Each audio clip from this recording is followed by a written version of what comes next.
দর্শক, আমি এই মুহূর্তে আছি কিশোরগঞ্জ জেলা শহরের ঐতিহ্যবাহী পাগলা মসজিদে।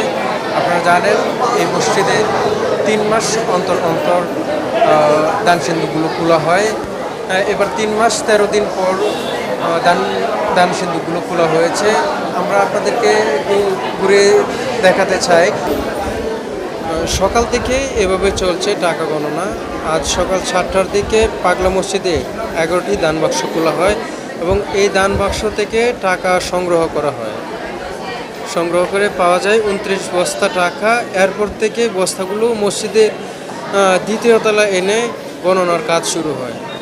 গণনার কাজে পাগলা মসজিদের হাফিজিয়া মাদ্রাসার 1.5 শতাধিক এবং পার্শ্ববর্তী আল জামিয়ার ইমদাদিয়ার মাদ্রাসার আরও শতাধিক শিক্ষার্থী এবং রূপালী ব্যাংকের 75 জন কর্মকর্তা কিন্তু এই টাকা গণনার কাজে অংশ নিয়েছেন। আমরা আপনাদেরকে জানিয়ে রাখতে চাই, মসজিদের দ্বিতীয় তলায় বিশাল ফ্লোর জুড়ে কিন্তু শিক্ষার্থী এবং ব্যাংক কর্মকর্তারা টাকা গণনার কাজে অংশ নিয়েছেন এবং আমরা আপনাদেরকে দেখাতে চাই যে বৈদেশিক মুদ্রা এবং যে স্বর্ণ অলঙ্কারগুলো, যে আমরা দেখতে পাচ্ছি যে একটি প্লেটে যে আপনার স্বর্ণ অলঙ্কারগুলো পাওয়া গিয়েছে এবং অন্য একটি প্লেটে যে বৈদেশিক মুদ্রা। এবং আমরা ওই দিকটা আমরা আপনাদেরকে একটু দেখাতে চাই। এদিকে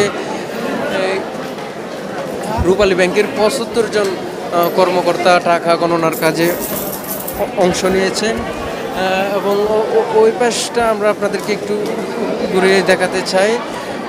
এদিকে কিন্তু মূলত যে টাকা গণনা শেষে আপনার এখানে স্তূপ করা হচ্ছে। ওই দিকটা আমরা একটু দেখাতে চাই যে কাউন্টিং মেশিনের মাধ্যমে কিন্তু এই টাকাগুলো গণনা করে তারপর নিচের ফ্লোরে রাখা হয়। তারপর এখান থেকে কিন্তু অন্যান্য কর্মকর্তারা টাকা বান্ডেল করে কিন্তু স্তূপ করে রাখছেন। এই মুহূর্তে জানার চেষ্টা করব পাগলা মসজিদের প্রশাসনিক কর্মকর্তা শওকত উদ্দিন ভূঁইয়ার কাছে যে মানুষ কেন এই মসজিদে দান করে এবং এই দানের টাকাগুলো কি করা হয়। আমরা এই বিষয়টা একটু জানার চেষ্টা করি। আমি বীর মুক্তিযোদ্ধা মোহাম্মদ শওকত উদ্দিন ভূঁইয়া। আমি প্রশাসনিক কর্মকর্তা পাগলা মসজিদ। এখানে প্রত্যেক দিনেই বিভিন্ন জেলা হইতে মুসল্লিরা আসে, দান করে। তাদেরকে জিজ্ঞাসা করলে বলে যে ভাই আমাদের কোনো না কোনো কাজ হয় এই জন্য দান করি, এটা গোপনীয় জিনিস, বলা যাবে না। আর 2 নম্বর হইল যে এখানে দানকৃত টাকা আমরা ব্যাংকে জমা আছে, রূপালী ব্যাংকে আমাদের অ্যাকাউন্ট। সেই রূপালী ব্যাংকে আজকে যে টাকা গণনা হচ্ছে সার্বিক সহায়তা রূপালী ব্যাংক আমাদের করতেছে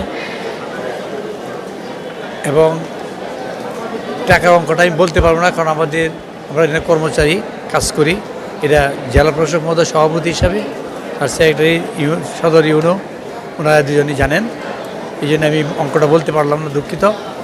আর এখানে আমাদের যে কিছু টাকা আছে, এই জমাকৃত টাকার যে লাভ্যাংশ আসে, এই টাকা হতে এই কিশোরগঞ্জ জেলার ভিতরে 11 উপজেলায় 13টি উপজেলায় বিভিন্ন রকম cancer, blood cancer, thalassaemia, paralysis, kidney, heart, বিভিন্ন সাধারণ রোগ, এইসব যারা দরখাস্ত করে তাদেরকে অনুদান দেওয়া হয়ে থাকে। তো বর্তমানে আমাদের এখানে